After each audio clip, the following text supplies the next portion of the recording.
Moravilloises et Moravillois. Dans un passé pas si lointain que cela, nous avions l'habitude de nous réunir pour célébrer la nouvelle année, tradition qui nous permet d'échanger nos vœux pour les mois à venir. Il faut bien reconnaître que ces dernières années, cette tradition a été mise à mal avec l'épidémie de Covid. Alors que nous pouvions espérer renouer avec ce grand raout, un grain de sable, et pas des moindres, est venu remettre tout en question en Ukraine. Inutile de revenir sur ces mois d'inquiétude qui ont fait plonger le monde dans l'horreur. Notre ville, comme toutes les villes et toutes les communes de France, doit faire face à toutes les conséquences directes ou indirectes de cette guerre qui ne dit même pas son nom. Heureusement, depuis des années, les équipes municipales que j'ai eues et que j'ai toujours l'honneur de conduire ont su prendre les bonnes décisions avant l'heure.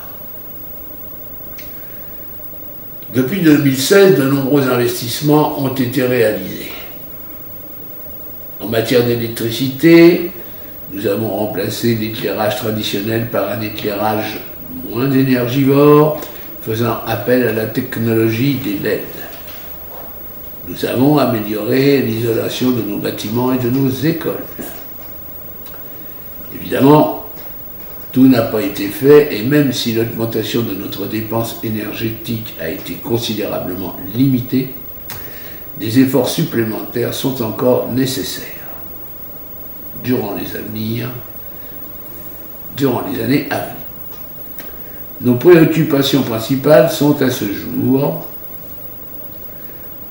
nos finances, compte tenu de l'inflation, des baisses de dotation de l'État, 1 900 000 en 2012, à peine 750 000 euros en 2023, de l'augmentation des salaires que ce même État décide à notre place, du respect des normes nouvelles qui nous sont imposées en dépit du bon sens, des tâches supplémentaires qui nous sont ordonnées. Le devenir de nos deux places et des commerçants qui exercent la place Saint-Just n'est pas mis en valeur par ses propriétaires, et les deux places Saint-Just et de l'Europe sont bordées par des immeubles non entretenus.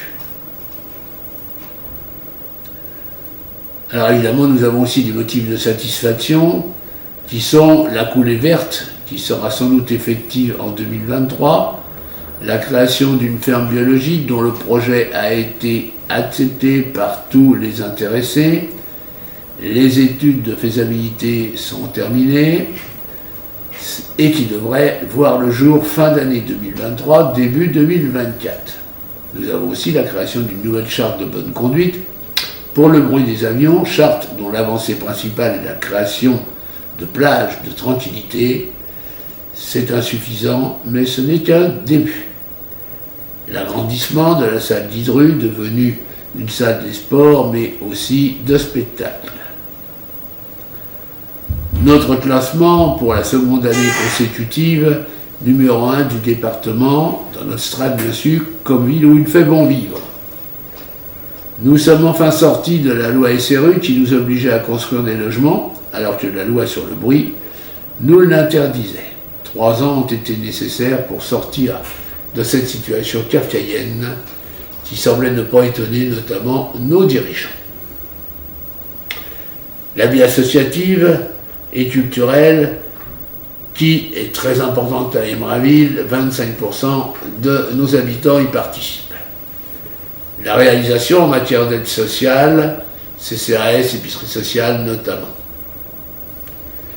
Il nous reste des choses à faire, bien sûr, notamment la réfection des tennis au stade Dominique Rocheteau, la reprise complète du terrain de foot stabilisé. Nos suppressions, toutes liées à des subventions promises et annulées par la suite, le pas de tir compte tenu des subventions promises et non accordées, le multi-accueil compte tenu des nouvelles normes qui nous sont imposées, le stade d'athlétisme pour le collège, ce dernier s'étant aperçu qu'il avait, après plusieurs années d'études, de la place pour le faire sur son propre terrain. Je suis désolé une fois de plus que la cérémonie traditionnelle des vœux soit annulée et que les illuminations de Noël soient limitées.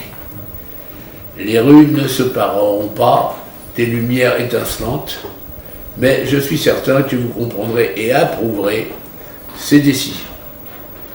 Et puis Noël sera toujours, et peut-être plus que jamais, dans nos cœurs. Je vous remercie de votre attention et je vous présente au nom de l'ensemble des membres du conseil municipal et de tout le personnel de la mairie que je félicite pour la qualité du travail qu'il accomplit journellement, tous nos vœux pour cette nouvelle année. Que 2023 soit pour vous et vos familles une année de bonheur, de santé et de satisfaction. Bonne, heureuse année à tous.